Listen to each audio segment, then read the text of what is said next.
Minabalitaan ka, hindi mo naman nalaman kung anong paliwanag ng kabilang partido. Bumuo ka na agad ng pasya kung sino ang tama at mali, sino ang masama at mabuti. Isang uri na naman ng judgment. Huwag daw manghuhusga. Matthew 7:1-2, ang Panginoong Jesus, sabi niya, do not judge. This is another echo of what was said. Or you too will be judged. For in the same way you judge others, you will be judged. And with the measure you use, it will be measured to you. What will happen if you judged? Ano pong mangyayari pag tayo ay naghatol sa kapwa? Malinaw na malinaw ang sinabi. You too will be judged. Pag ikaw ay humatol, hahatulan ka rin, nino, ng tao at ng Diyos. Di po ba't pag may mga sinasabi sa iyo, dapat malinis ang bahay mo, dapat ganitong ginagawa mo, dapat ganyan ka, sasabihin ng iba, bakit ikaw? Kasi ikay humahatol, hahatulan ka rin. Pero, ang mas masakit doon, hahatulan ka ng Diyos. At yun ang mabigat na hatol. At ano naman po ang problema kung hahatulan tayo ng Diyos? Well, you will be found guilty. Tiyak na pagka Diyos ang naghukom sa atin at tayo'y sinukat, tayo'y kulang. Tayo'y tinimbang, siguradong tayo'y kulang. Sapagkat sabi sa Romans 3:23, for all have sinned and fall short of the glory of God. Lahat ay nagkasala at kinapos sa kaluwalhatian ng Diyos. May exempted ba? Exempted ba ang mga taga-Bacolod? Exempted ba ang mga taga-Las Piñas? Hindi. Sabi, lahat ay nagkasala at kinapos.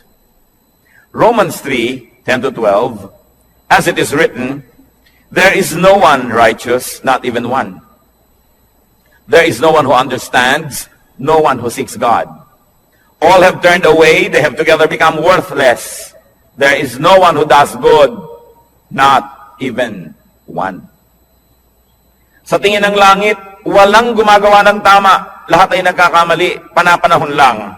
Kung minsan ay tamang-tama ka ng 2 araw, sa pangatlong araw, nadapa, may mali na. Yun mang iba, hindi na talaga tumabangon sa pagkakadapa, permanente nang nakadapa.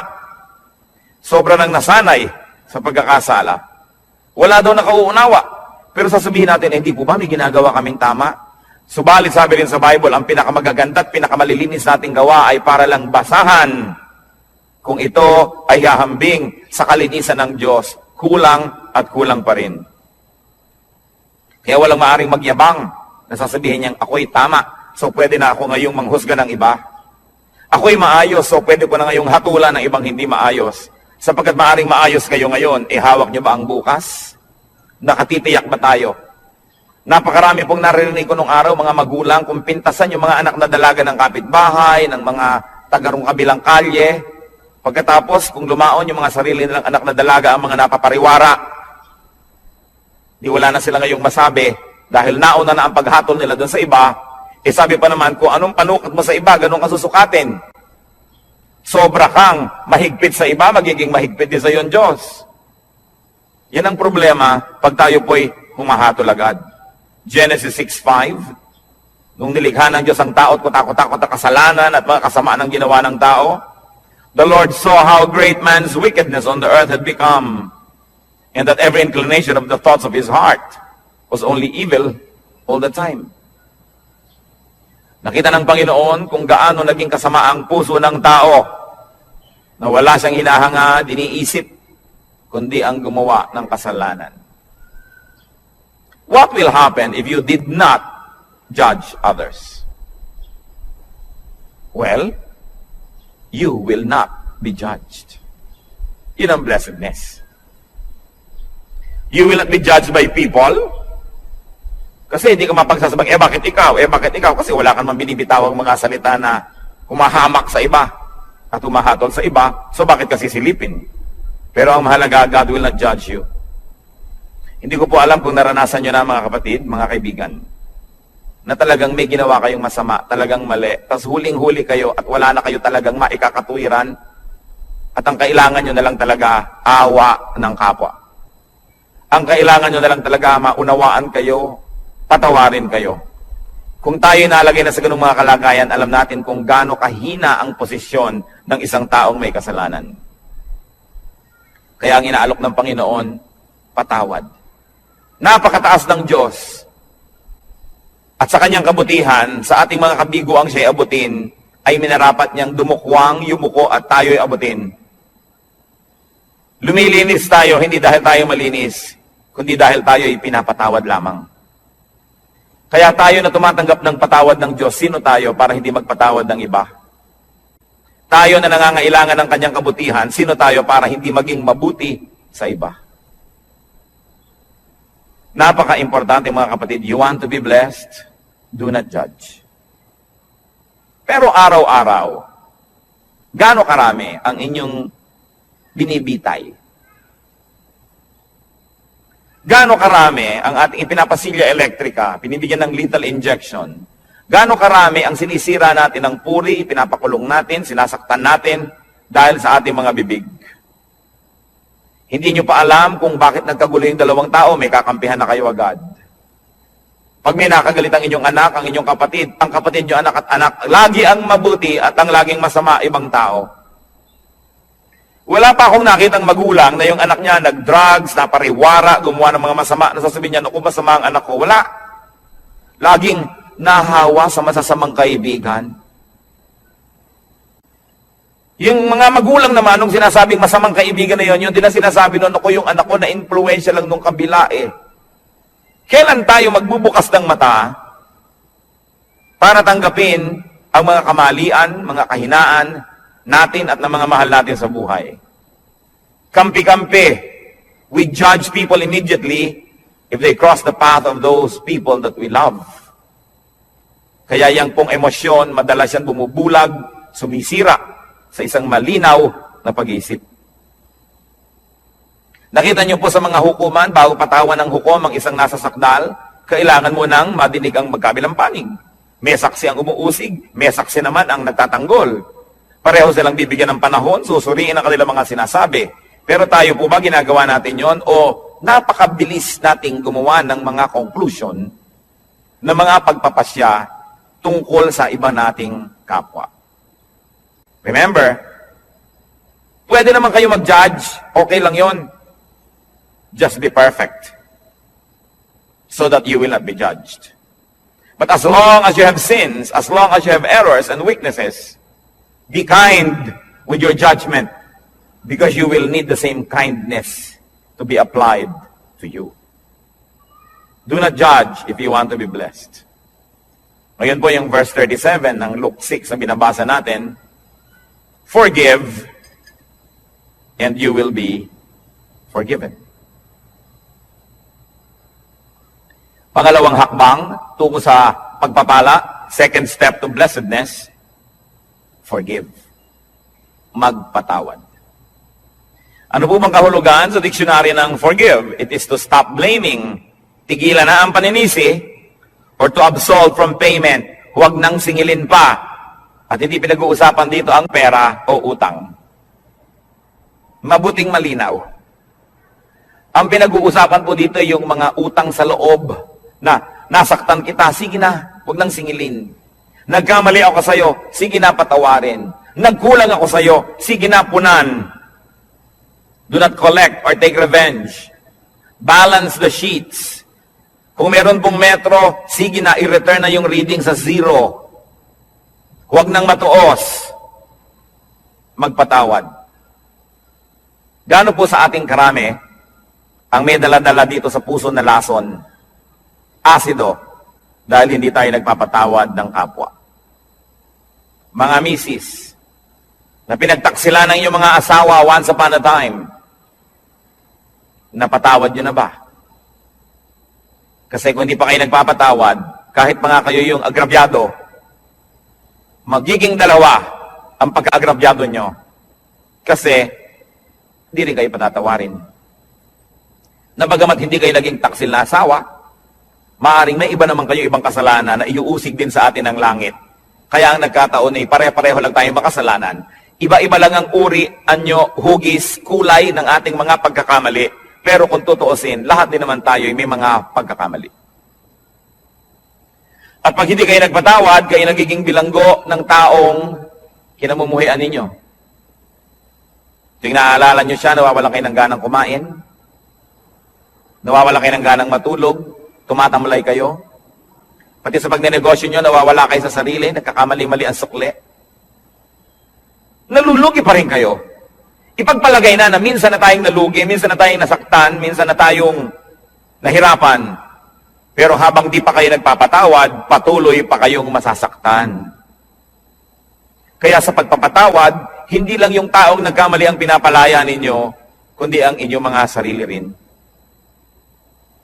Gaano karami ang dumating ngayon dito na may kinikimkim sa puso na sama ng loob, galit, nakatanim na mga hinanakit. Sayang ang pagpunta nyo rito kung lalabas pa kayo sa pinto ng bulwagang ito na dala-dala nyo pa rin yan pauwi. Alam nyo po ba na kayo'y kinatagpo ng Panginoon ngayon, hindi ito isang aksidente, sapagkat nais niya tayong lahat palayain mula sa spirito ng hindi pagpapatawad. Kung ang Panginoong Jesus na walang kasalanan, hinampas, sinaktan, ipinako, pinagbuhat ng mabigat na troso, inalipusta, dinuran sa muka, binunutan ng bigote, sinampal, pinagsabihan ng mga masasakit na salita, sa kabila ng kanyang pagbuhay sa mga patay, pagpapagaling sa mga may sakit, pagpapakain sa mahihirap, sa kabila nun ay siya'y nagawa ng masama, subalit siya'y nagpatawad. Sino naman tayo para hindi magpatawad? Meron din naman tayong nagawang mga masasama. What will happen if you forgave? You will be forgiven. Kuminsan po, nalulungkot ako makita ang marami nating kababayang napaka-mga relihiyoso. Nagpapapako sa krus, naghahampas sa sarili, hinihiwa ng blade ang mga likod, dumidipa, lumuluhod sa munggot asin, naglalakad ng paluhod, pinahihirapan ng sarili upang mapatawad sa kanyang mga kasalanan. Hindi naman lihim ang daan tungo sa kapatawaran. Hindi sinasabi ng Panginoon na, para patawarin kita, pahirapan mo ang sarili mo, saktan mo ang sarili mo. Ano po ba ang Diyos natin? Sadistang Diyos? Na ikalulugod niya na makita na tayo nahihirapan, nagdurugo, nagpapawis ng dugo? Hindi siya ganon. Hindi hinihingi ng Diyos ang ating mga sakripisyo para niya tayo patawarin. Ang sinasabi lang ng Diyos, magpatawad ka sa kapwa mo at mapapatawad ka rin ng langit. Hindi natin kailangan gawin yung mga mahihirap na ginagawa ng marami. Kaya nakakalungkot po sapagkat ko ang Biblia, ang salita ng Diyos ay hindi nakabukas at hindi tinatanggap ng bukas na puso. Maraming ginagawa ang taong nasasayang. Pinipilit niya magpunyagi, maghirap. Subalit hindi naman pala yun ang hinihingi ng Diyos. Magpatawad ka lang sa kapwa. Kaya kung tutuusin, parang mapalad ka pa nga pagka marami nagkamali sa'yo Kasi marami ka rin mapapatawad. Therefore, you position yourself in the path of God's forgiveness. That's why everything that happens can be a blessing. If only you would open your eyes and see that our God is a God who dispenses blessing everywhere, every time, in every situation. What will happen if you did not forgive others? Ano naman ang mangyayari kung di kayo magpatawad?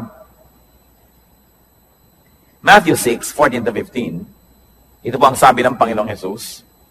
For if you forgive men their sin against you, your heavenly Father will also forgive you.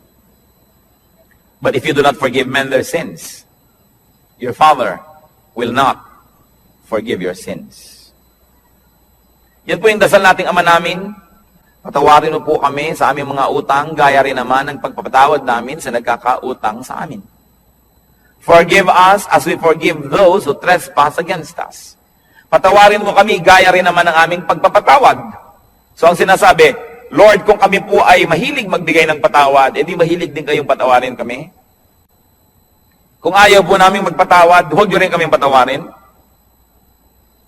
At kung binibigyan po namin ng limitasyon ng aming pagpapatawad, na sinasabi natin, pangatlong beses mo nang ginawa yan, sa susunod, di na kita patatawarin, Lord, ganun din pong gawin niyo sa akin.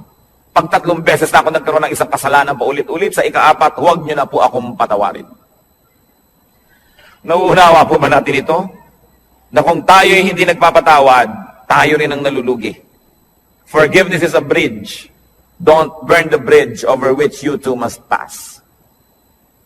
Kung minsan sa kahigpitan natin, ayaw natin may makatawid, sinunog natin ang tulay, pero yun pala, kailangan din nating tumawid, pati tayo na damay, hindi rin nakatulay.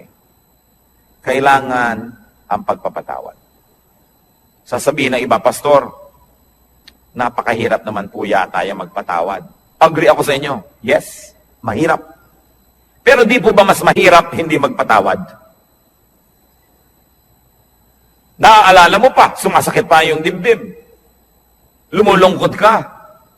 Tumataas ang iyong blood pressure. Pagka naaalala mo ang mga gumawa sa'yo ng mali. Mahirap magpatawad, pero mahirap ding hindi magpatawad. Hirap din lang at hirap ang gawin nyo na yung sa panig ng Panginoon, yung inuutos niya magpatawad. At yan po ang dalangin ko ngayon, kung tayo merong daladala sa puso, dapat patawarin. Siguro parang pelikula na pumapasok sa screen ng inyong utak ang mga mukha ng mga taong ito. Patawarin nyo na. Alang-alang kay Kristo. At kundi malang alang-alang sa Kanya, mga kapatid, alang-alang sa inyong sarili.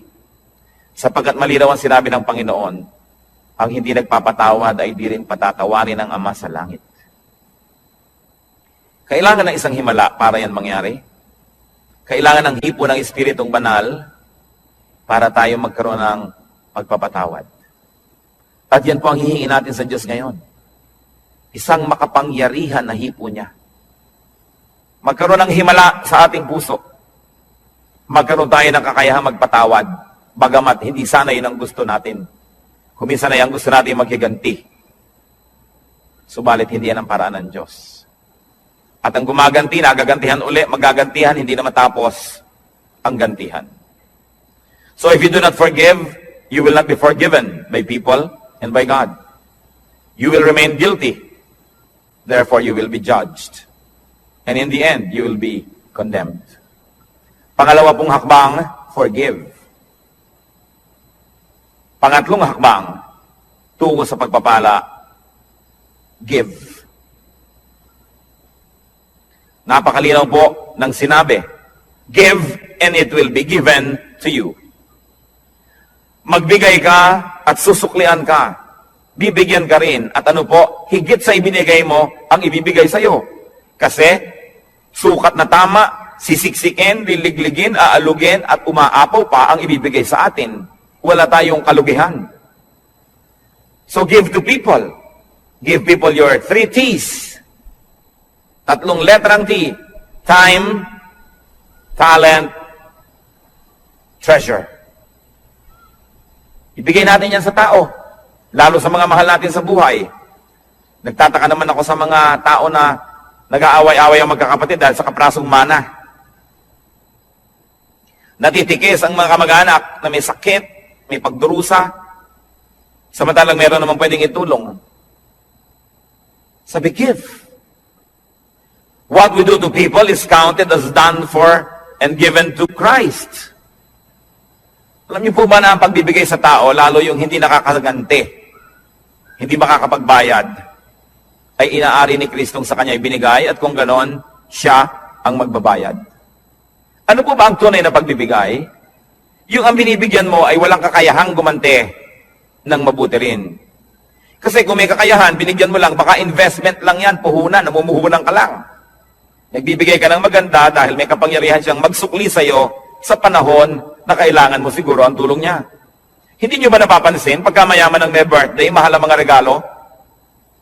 Tapos pagkapuha natin, mahirap ang may birthday, kung ano-ano lang ng mga binalot na kalendaryo. Mga tuwalyang may mga sulat na inchik na good morning, na isang laba mo lang, gapak-gapak na. Kasi mahirap ka eh. Baka hindi ka makapagbigay ng mamahalin sa birthday niya, so ba't kanya bibigyan ng mahal? So hindi nagbibigay ng mumuhunan. Pero kung tayo po ay mga kamaralita, may nagregalo sa atin ng napakahalagang bagay, alam nilang hindi natin kayang suklian yon, yun ang tunay na nagbigay. So pati po ang ating mga pagbibigay, susuriin natin, tayo ba'y nagpapadama lamang, namumuhunan lamang, o nagbibigay talaga? Sa palagay niyo po ba ay maipagkakaila natin sa Diyos ang tunay na laman ng ating puso? Ang Diyos ang sumusukat, maging na mga iniisip natin na lingid sa ating kapwa-tao. At sabi nga sa Bible po, sa oras ng paghuhukom, sasabihin ng Panginoon, halika kayo mga hinirang, mga pinagpala. Nagugutom ako, pinakain ninyo ako, nagiginaw ako, binigyan niyo ako ng balabal. May sakit ako, dinalaw niyo ako. Nakulong ako, nasa piitan, helpless, powerless. Pinuntahan ninyo ako. Dito ang inyong gantimpala. At sabi ng mga tao, kailan naman po namin nakita na ganun kayo? Diyos naman kayo. Sabi ni Lord, aba, lahat ng taong tinulungan ninyo, inaari ko na sa akin nyo yun ginawa. May tanong ako sa inyo. May gumawa ng mabuti sa anak nyo. Di ba tinatanaw nyo? Di ba mas natutuwa pa nga tayo na sa birthday ng anak natin may nagregalo kaysa sa sarili nating birthday?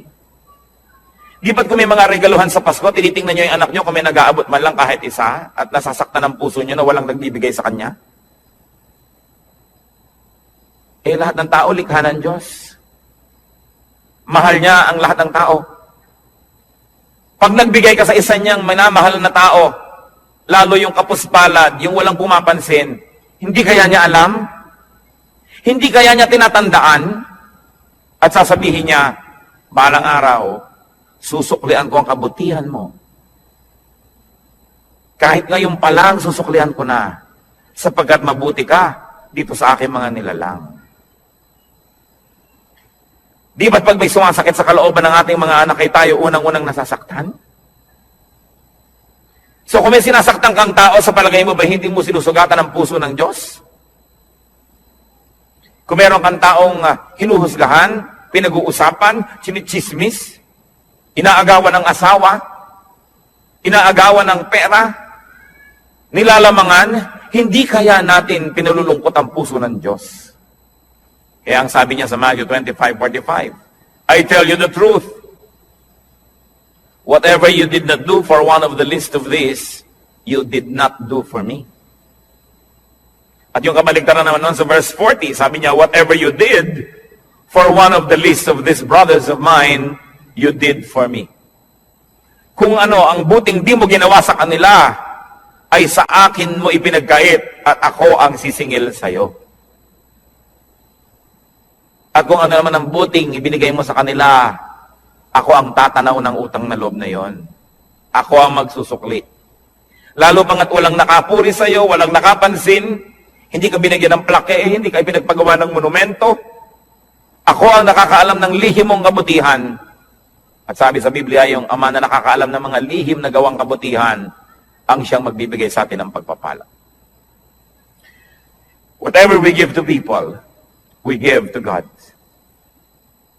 And if you give to people, therefore you give to God. Why will you not be blessed? Sasabihin iba, kailangan wise. Bakit ko bibigyan niya? Hindi ako nawalan. Yung iniipon ko ang nabawas. Gaano kahirap ba sa Diyos na ibalik ang gusto niyang ibalik? Kung gusto ba kayong pagpalain ng Diyos, may makakapigil sa Kanya.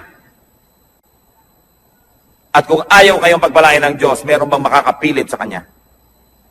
Kaya mahalaga po, yung kasiyahan ng Diyos ang ating inuuna. So we give to people, any people, the least of people.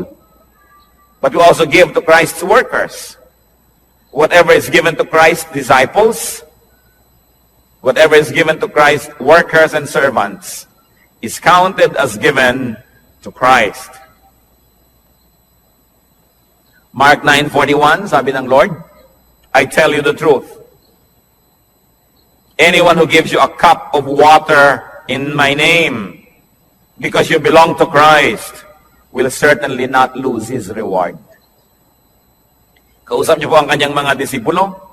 Sabi niya,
kundi dahil talaga ang puso natin ay naging makadiyos na at ang likas sa Diyos ay mapagbigay.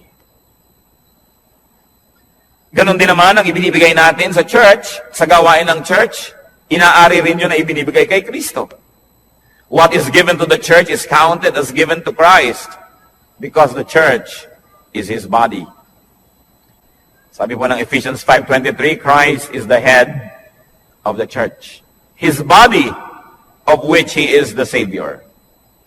Kung ang iglesia, ang kapatiran ay si Kristo ang ulo at ang lahat ng narito ay bahagi ng kanyang katawan, kung may sinasaktan tayo na tao sa church, meron tayong tinitikis na gawain, may tinatalikuran tayong mga duty, edi ang tinitikis natin ay mga bahagi ng katawan ni Kristo. Pwede bang mahal mo ang isang tao, inaayos-ayos mo yung mukha, pine-facial mo, minamasa-masahe, pagkatapos, pinuputol mo yung mga daliri, minamartilyo mo yung tuhod. Pwede ba yun? Dahil si Kristo ang pinuno ng iglesia, mamahalin natin ang lahat ng bahagi nito. Pagmamalasakitan, aalagaan, tutulungan. What will happen when we give to people, to Christian workers, to the church? We receive back what we give. Siksik, liglig, umaapaw.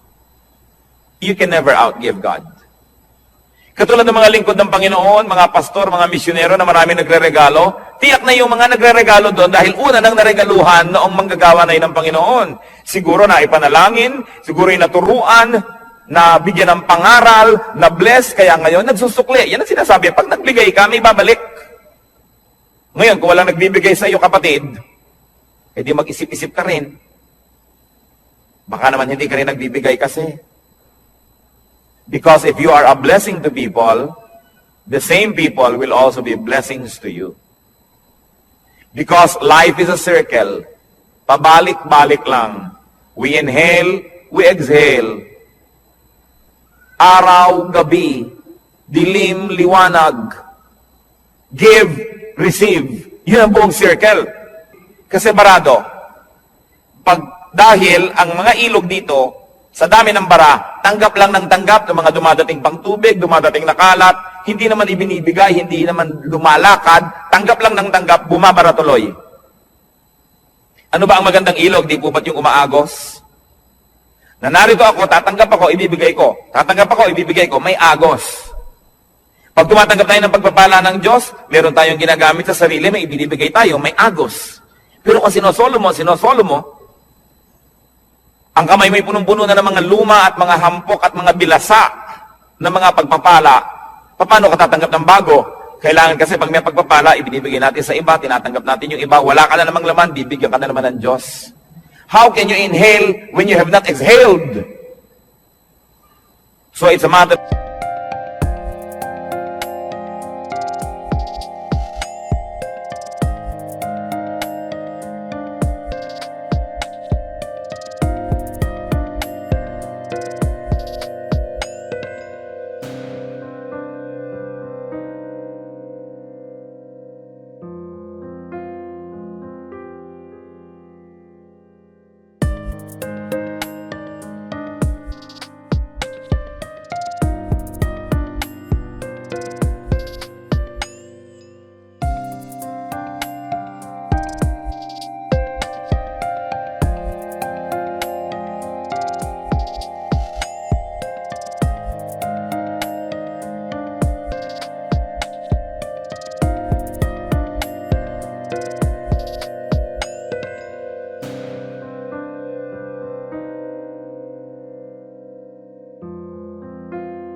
Habit yan. It can be formed. It is a learned behavior. And God can help us.